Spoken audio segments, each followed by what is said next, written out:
Assalamualaikum warahmatullahi wabarakatuh. Pada pertemuan kali ini kita membahas tentang fungsi trigonometri.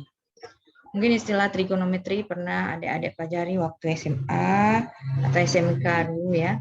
Itu di mana kita akan mempelajari tentang ukuran sinus, kosinus, dan tangen. Sebelum kita masuk kepada bagaimana perhitungan dalam trigonometri, kita mempelajari dulu sifat-sifat dasar sinus dan kosinus. Perhatikan pada gambar satu ini. Ini adalah gambar satu lingkaran pada satu titik koordinat kartesius dengan pusatnya nanti adalah 0,0.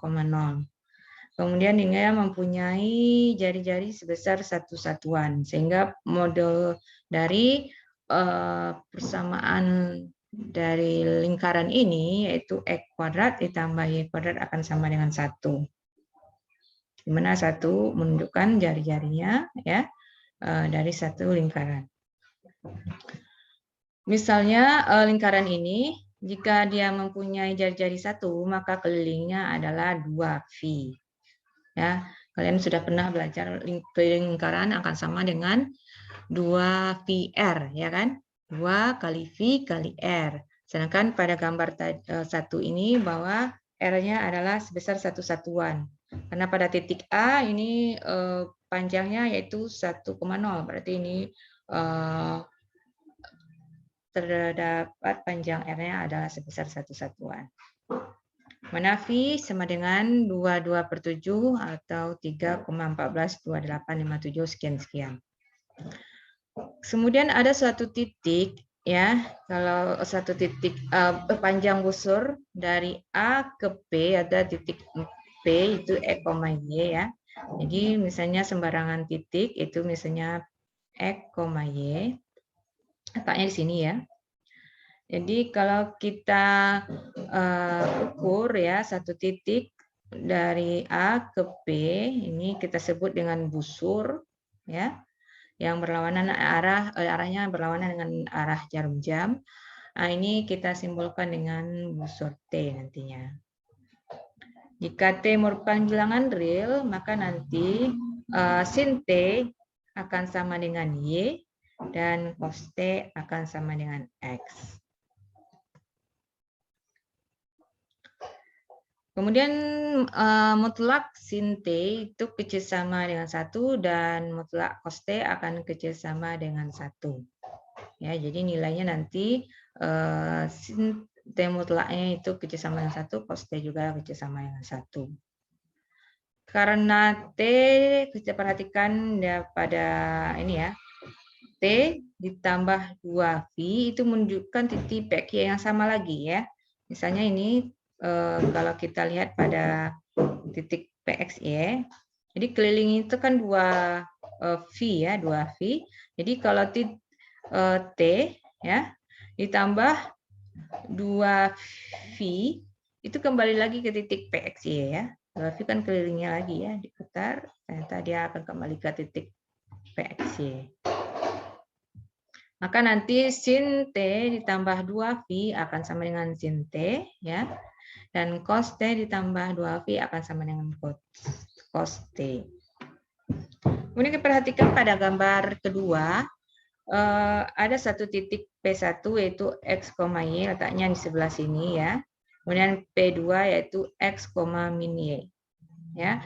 Kalau kita perhatikan bahwa menghasilkan T dan min T merupakan simetris terhadap sumbu X ya. Itu X-nya sama, Y-nya yang berbeda. Yang di sini positif, ini negatif. Ya simetris terhadap sumbu X ya. Sehingga nanti sin min T ya, ini T, ini min T ya. Sin min T itu akan sama dengan min sin T. Dan cos min T akan sama dengan cos T. Ya, jadi cosnya tidak akan berbeda. Karena kalau kita perhatikan bahwa cos T akan sama dengan X, ya, X-nya sama. Yang berbeda itu adalah nilai Y-nya. Maka sin min T akan sama dengan min sin T, dan cos min T akan sama dengan cos T. Nah, inilah dasar dari persamaan ini ya. Kemudian grafik sinus dan kosinus.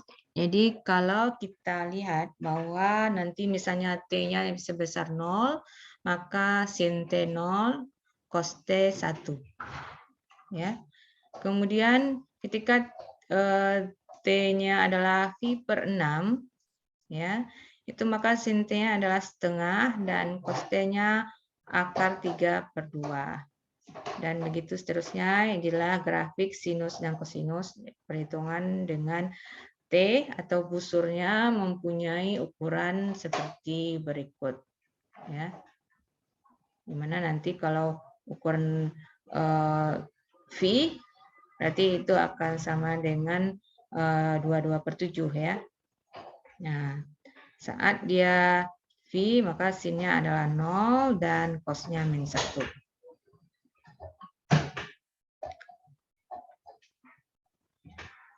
Empat fungsi trigonometri lainnya, selain ada sin dan cos, ada tangen T. Tangen T itu nanti rumusannya adalah sin T per cos T. Kemudian ada lagi kotangen, kot kita simpulkan dengan kot. Kotangen T akan sama dengan cos T dibagi sin T, dikebalikan dari tangen ya. Kemudian sekan T yaitu 1 per cos T, kemudian kosekan, ini kita simbol seperti ini, itu 1 per sin T. Di mana nanti ada hubungan bahwa 1 tambah tan kuadrat T itu akan sama dengan sekan kuadrat T, dan 1 ditambah kotangen kuadrat T itu akan sama dengan kosekan kuadrat T. Kemudian hubungannya dengan trigonometri sudut. Sudut biasanya diukur dalam derajat atau radian. Mungkin untuk derajat adik-adik sudah pernah belajar waktu SMA ya, bahwa ukuran sudut menggunakan derajat. Sekarang ada istilah radian, yaitu ukuran merupakan ukuran sudut juga. Jadi radian ini adalah satuan pengukuran sudut dengan simpul di tengah lingkaran yang sisinya dipotong oleh lengkungan keliling yang juga memiliki panjang sama dengan jari-jari. Jadi ketika busur kita, yang tadi contohnya pada gambar 1 tadi, ini adalah T. Ketika T ini sama dengan 1, sama dengan jari-jarinya, ya, ketika T sama dengan jari-jarinya, maka sudut ini kita sebut 1 radian. Ya, 1 radian.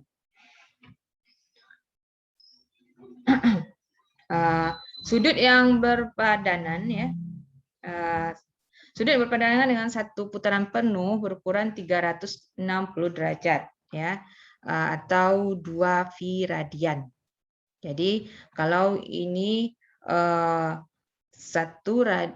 radian itu adalah ketika dia sudutnya R sama dengan R. Ini ya, berarti busurnya sama dengan R. Jadi kalau satu lingkaran itu ya, dia mempunyai kalau sudut dalam derajat itu 360 derajat, maka dalam radian itu akan sama dengan 2 V radian. Jadi radian adalah satuan pengukuran yang didefinisikan sebagai 180 dibagi dengan V.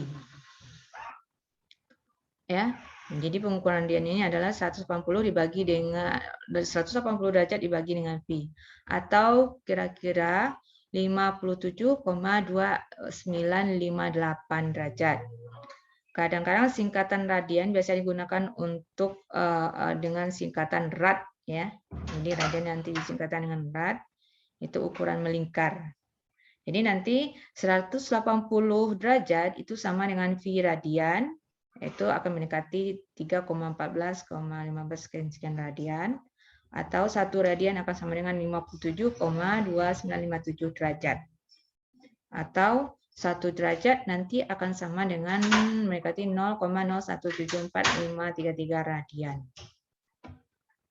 Jadi nanti ini perbandingan sudut, kalau kita pakai derajat ya, pada saat derajat 0, maka kalau dalam sudut radian itu tetap 0. Ketika derajat 30, ya 30 derajat, maka nanti kalau dalam radian kita simbolkan dengan V per 6. 45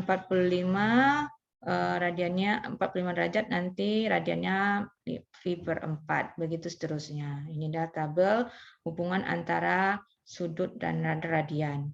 Jadi ini ada dua sudut yang digunakan dalam istilah matematika, tapi di Indonesia lebih menggunakan derajat dibanding radian. Kemudian hubungannya dengan trigonometri, kita perhatikan bahwa nanti ya, perhatikan gambar 5, ya. S ini adalah panjang busur dari potongan busur sebuah lingkaran dengan radius ini jari-jari R. Dan sudut putar ini T radian, ya, T radian nantinya. Maka S sama dengan R kali T. Ya, ini T radian sudutnya. Maka S akan sama dengan R kali T. Di mana S per 2 VR akan sama dengan T per 2 V. Sehingga S akan sama dengan R kali T. Ya, karena S per 2 V R, ya, S per 2 VR itu akan sama dengan T per 2 V. Jika θ adalah sudut yang berukuran T radian, ya, maka nanti kita bisa menggunakan bahwa sin θ akan sama dengan sin T, cos θ akan sama dengan cos T. Ya, ini θ adalah sudut. Maka nanti sin, ya, kalau kita perhatikan bahwa sin θ akan sama dengan, misalnya ada satu titik X, Y, kita perhatikan gambar ke-6, ya. Ini sudut θ, ini jari-jari, ini titik X, Y. Maka sin θ adalah Y per R, dan cos θ adalah X per R. Ya. Ini nanti sin θ akan sama dengan sin T, dan cos θ akan sama dengan cos T. Misalkan kita punya sin 31,6 derajat. Itu akan sama dengan sin, kalau kita jadikan dia dalam radian, ya, itu akan sama dengan sin kali 31. Jadi biar dia jadi radian, kita kalikan dengan V per 180, atau sin dari 0,552 radian. Itu nilainya nanti 0,524. Kemudian sin dari 51,8 derajat itu akan sama dengan sin 0,904 radian. Atau hasilnya adalah 0,618. Kita masuk kepada kesamaan trigonometri. Jadi nanti sama kesamaan ganjil genap, ya. Bahwa nanti sin min X akan sama dengan min sin X, dan cos min X akan sama dengan tetap cos X. Kemudian tan min X akan sama dengan min tan X, ya, tangen X. Kemudian kesamaan kofungsi yaitu ketika sin V per 2 dikurang X akan sama dengan cos X, dan cos V per 2 dikurang X akan sama dengan sin X, dan tangen V per 2 dikurang X akan sama dengan kotangen X. Ya, jadi nanti hubungannya kebalikan, ya. Kemudian kesamaan Pythagoras, sin kuadrat X tambah cos kuadrat X akan sama dengan 1 tambah tangen kuadrat X sama dengan sekan kuadrat X, dan 1 tambah kotangen kuadrat X akan sama dengan kosekan kuadrat X. Kemudian kesamaan penambahan, ya, ini juga sudah pernah pelajari waktu SMA, ya. Sin X tambah Y itu akan sama dengan sin X cos Y tambah cos X sin Y. Kemudian cos X tambah Y itu akan sama dengan cos X kali cos Y dikurang sin X kali sin Y. Kemudian tangen X tambah Y itu akan sama dengan tan X ditambah tan Y per 1 kurang tan X dan tangen Y. Ya, ya, inilah jika ada soal untuk trigonometri, ini rumusan yang harus digunakan untuk memudahkan penyelesaian soal-soal dalam trigonometri. Kemudian kesamaan sudut ganda, ya. Misalnya sin 2x akan sama dengan 2 sin x cos x, kemudian cos 2x akan sama dengan 1 dikurang sin kuadrat x. Kemudian kesamaan setengah sudut sin X per 2 itu akan sama dengan plus minus akar dari 1 kurang cos X per 2. Kemudian cos X per 2 itu akan sama dengan plus minus dari 1 ditambah cos X per 2. Kemudian ini kesamaan jumlah, ini kesamaan hasil kali. Ya. Untuk latihan, coba kerjakan dulu latihan ini. Bisa bagi yang bisa, silakan share di WA group ya. Ini untuk soal 1, konversikan nilai sudut berikut ke dalam radian. Jadi ubah dia ya 240 derajat berapa radian. Kemudian konversikan nilai sudut berikut dalam derajat. Ini 76,4 pi berapa derajat ya. Kemudian hitung tangan dari pi per 6, sekan yang 3 pi per 4, dan buktikan ini. Ya, bahwa 1 tambah sin Z itu akan sama dengan 1, dikurang sin Z akan sama dengan 1 per sekan kuadrat Z. Ya. Kemudian sekan T dikurang sin T kali tangan T akan sama dengan cos T. Nah, inilah coba latihan dalam pengenalan fungsi trigonometri. Demikian materi hari ini. Assalamualaikum warahmatullahi wabarakatuh.